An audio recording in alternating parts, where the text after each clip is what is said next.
Billionaires in South Korea are dispersing their fortunes as rapidly as they can, but how do billionaires live their lives? Let's check it out.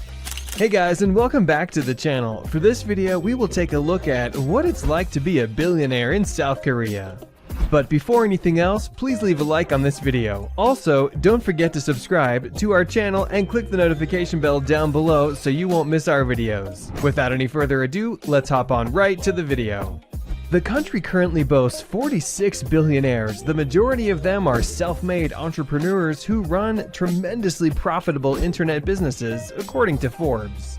The combined fortunes of the country's top 10 wealthiest individuals are more than $60 billion, and their fortunes are rapidly increasing as a result of gaming, instant messaging, and cryptocurrency investments. Today, we'll take a look at some of South Korea's wealthiest individuals and see what they do with their billions.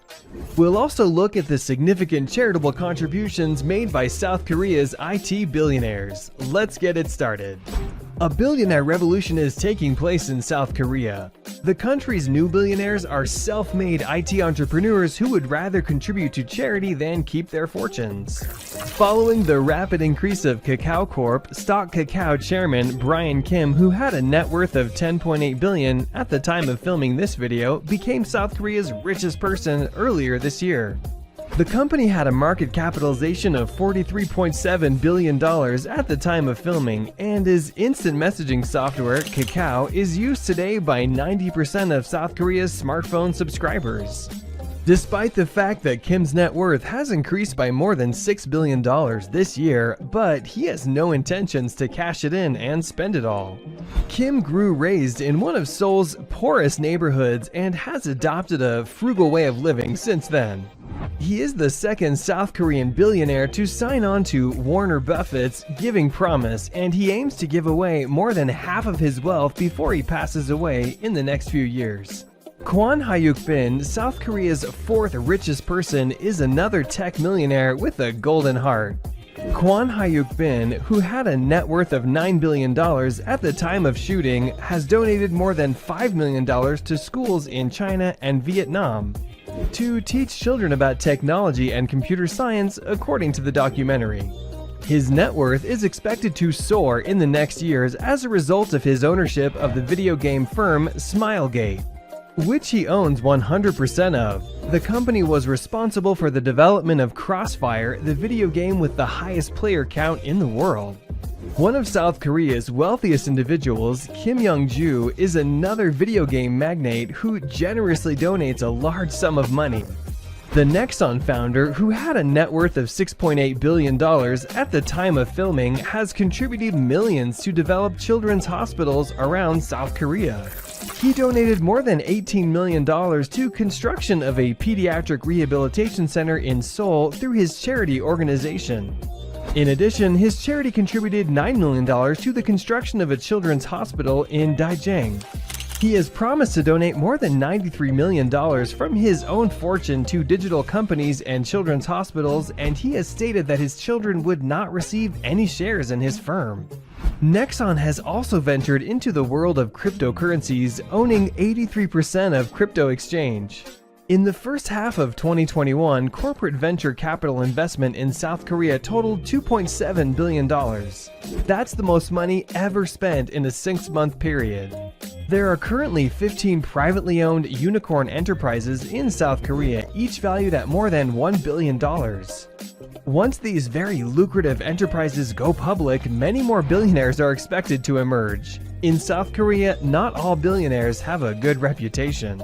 The country is home to a significant number of old money billionaires who are mostly connected to family-owned businesses known as chaebols, which have inherited large fortunes. Some of South Korea's wealthiest people are the heirs of multinational corporations such as Samsung and Hyundai, among others. This, however, may soon change as the South Korean government moves to rein in these plutocracies through legislative action. Bribery, tax evasion, accounting fraud, and embezzlement have all been leveled against numerous billionaires who are members of these wealthy chambers, according to reports. The second richest individual in South Korea, Samsung chairman J.Y. Lee, who had a net worth of $10.2 billion at the time of filming, was found guilty of bribery and sentenced to 2.5 years in jail. After inheriting Samsung from his father, Lee Kung-hee, who had a net worth of $21 billion at the time of his death, he was called the Crown Prince of Samsung by the media. Hong Ra-hee, South Korea's sixth richest individual, is also a part of the powerful Samsung group. She is the widow of Lee Kun-hee and had a net worth of $5.7 billion at the time of filming this video. Another businessman with a shady history is South Korea's seventh richest person. Former Hyundai chairman Chung Mong-koo, dubbed the bulldozer for his aggressive and outspoken demeanor, was found guilty of theft and eventually granted a presidential pardon. The corporate titan, who had a net worth of $5.2 billion at the time of filming, inherited Hyundai from his father and led the firm for 20 years. In South Korea, there are currently more than 45 chaebols, with the top 10 owning more than 27% of the country's economic assets. South Korean billionaires have quite different lives than billionaires from other nations. Neither old money tycoons nor new tech billionaires brag about their fortunes. In South Korea, you won't find a billionaire with a big collection of supercars or a $100 million mega yacht. All of Korea's billionaires, young and old, keep their identities hidden from inquisitive eyes. In truth, none of the country's most costly properties are owned by billionaires. Luxury condominiums in posh single areas like Gangnam District and Yongsan District are being snapped up by K-pop billionaires. IU, a Korean music diva, reportedly purchased an $11.7 million penthouse in Seoul's upcoming everlasting Cheondam building. It isn't the most costly flat in the complex, though. The penthouses are valued at around $26.5 million. Members of the BTS RM and Jimin recently paid $11 million for a luxurious condominium in Yongsan's 9-1 Hanman project. The luxury condo complex is one of Seoul's most costly, and it's been dubbed the Beverly Hills of Korea by many. It has a broad range of premium amenities, including party rooms, a golf course, a swimming pool, and a fine dining restaurant, and it overlooks the Han River. The condo complex's residents are given a complimentary breakfast prepared by hotel chefs. Outside of Seoul, there are plenty of expensive houses to choose from. A magnificent home in Gapyeong-gun was just sold for an unknown sum. The opulent residence, which is located on a private island, has an outdoor pool, a rooftop garden, and views of the Han River. A billionaire would have bought a home like this, but we'll never know, since South Korean billionaires keep their personal lives hidden from the public eye. While many of South Korea's old money billionaires are able to retain their wealth, they are also subject to onerous taxation. South Korea, in fact, has the world's second highest rate of inheritance tax, behind only Japan in this regard. However, if the deceased owned a controlling interest in a firm, the country's maximum inheritance tax rate is 50%, with the percentage sometimes reaching 60%. After Lee Kun-hee's death, J.Y. Lee and Hong Ra-hee were hit with a $10.8 billion tax levy, which they successfully appealed. They dispersed the estate's $2.2 billion art collection across several organizations throughout South Korea in order to reduce the estate's tax burden.